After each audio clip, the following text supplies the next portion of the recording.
Bueno, como lo deja entender Marta, yo voy a explicar cómo armar la formación del ICAM fue todo un desafío,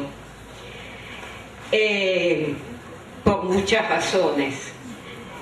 Lo dijo Oscar Aloati, pero también retomó bastante María del Carmen. Había ya 12 FAS, había APEFA y no había de una formación específica para ese tipo de pedagogía. Teníamos a mano docentes, nos faltaba, por ejemplo, Suli Suligoy ya trabajaba como docente en música, pero gran parte de esos docentes no estaba preparado para ese nuevo tipo de escuela. Los educadores se consideraban como los que sabían, hasta los alumnos y los padres tenían esa conciencia que el educador era el que sabía.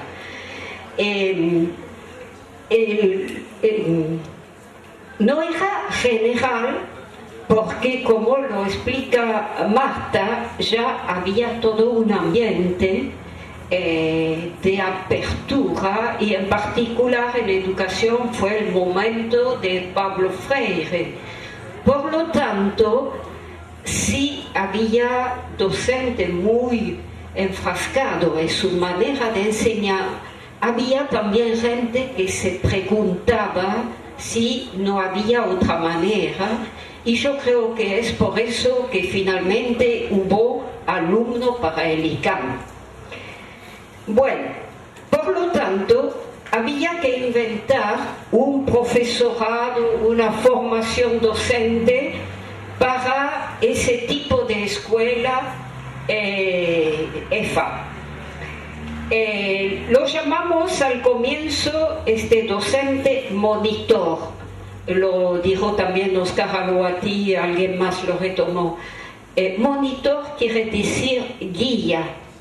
Es decir, es el que guía a los alumnos, no es más el que sabe todo. Se ha perdido, pero no importa,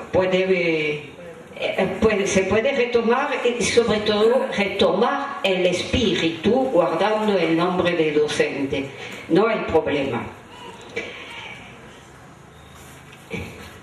Después había que organizar todo el plan de estudio. Es lo que no pedía SNEP, que en ese momento al cual queríamos pertenecer. Ese plan de estudio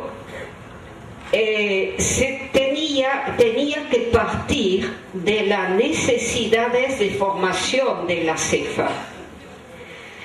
EFAS que provenía de diferentes situaciones regionales. Al comienzo fue muy pensado para el norte de Santa Fe, pero se pensaba extender a otras diferentes situaciones, por lo tanto a otras culturas. Se tenía que tomar también la necesidad de retener el joven en su medio. Era un gran pedido de los padres. Ellos veían que cuando un hijo suyo se iba a una escuela de agricultura, no volvía al campo. Y eso dolía mucho a los padres. Por lo tanto, se empezó en ese plan de estudio a dar importancia, pero sobre todo orientación adecuada a todas las asignaturas. Fueron muy importantes pedagogía general y aplicada, psicosociología, pero orientado a ese tipo de pedagogía de la alternancia de psicosociología del joven rural.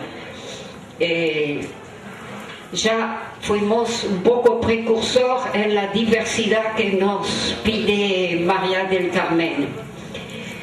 Había también asignaturas técnicas, agropecuarias, pero siempre adaptado a la zona donde se trabajaba. Por ejemplo, en el plan de estudio de la CEFA se tomaba la producción más importante de los padres de esa escuela. Si era la caña de azúcar, era caña de azúcar, si era algodón, etc.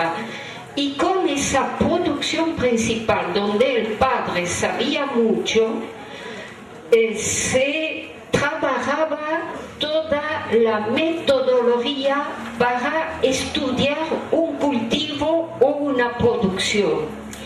Y después se ampliaba teniendo metodología por trabajo comparativo con investigación, con búsqueda en libro, y eso permitía un aprendizaje más rápido de todos los productos que pueden existir en agricultura, pero dando importancia a el de la zona.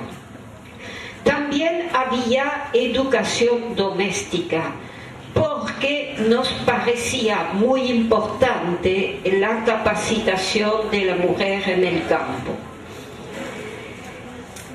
Otra asignatura muy importante que previmos fue la de ámbito educativo, porque nos parecía la asignatura donde el alumno se educaba como sujeto, tomando en mano su propia educación. Se practicaba en el ICAM como se practicaba en las CEFAS, reuniones semanales de los alumnos, evaluaciones, autoevaluación. Bueno, los ex de la CEFA saben muy bien todo eso.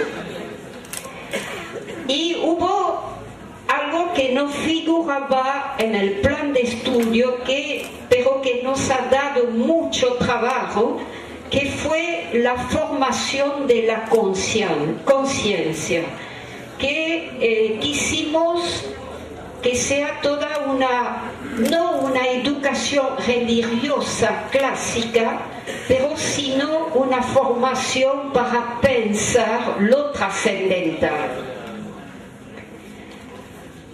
Bueno, y en el ICAM otro desafío fue, como en la CEFA, de practicar la alternancia, es decir, partir de lo que se ha repetido mucho: la vida educa y enseña. Por lo tanto, hay que partir de la vida.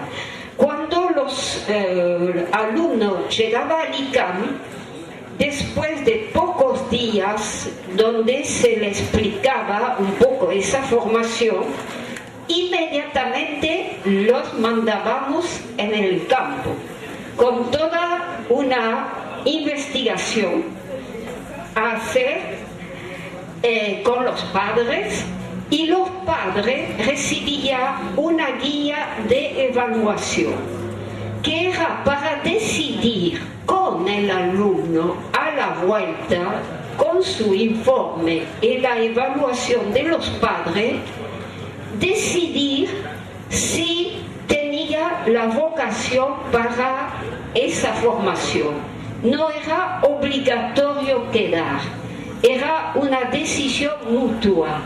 Y hubo gente que se han ido porque veían que no era lo suyo. Esa formación por alternancia seguía después todo el transcurso de los años del ICAM.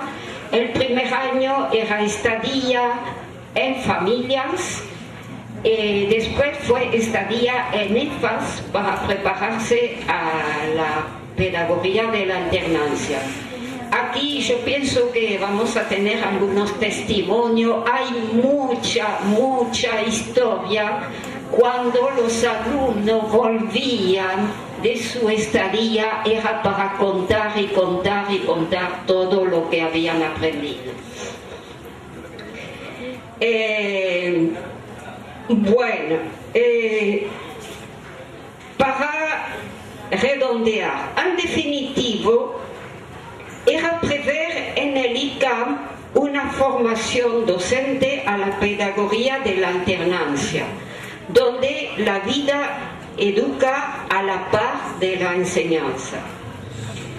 Se trataba para el futuro docente de aprender a inventar, crear situaciones educativas a partir de la vida, porque no toda la vida enseña. Hay que poner la vivencia vitales en situación educativa, con gran participación de los padres que tenían sus formaciones también. Y ensamblar los aportes de esas vivencias con los aportes teóricos. ¿Para qué? Había un tercer tiempo que María del Carmen olvidó, le voy a recordar. El para qué de este encuentro nazcan nuevos conocimientos y mejoramiento de la práctica vitales. Es decir, es todo un círculo. Y no hay que obligarla. Muchas veces se ha pensado que la alternancia era mandar los docentes a hacer práctica de lo que habían aprendido, y aquí es un error grande, no tiene nada que ver.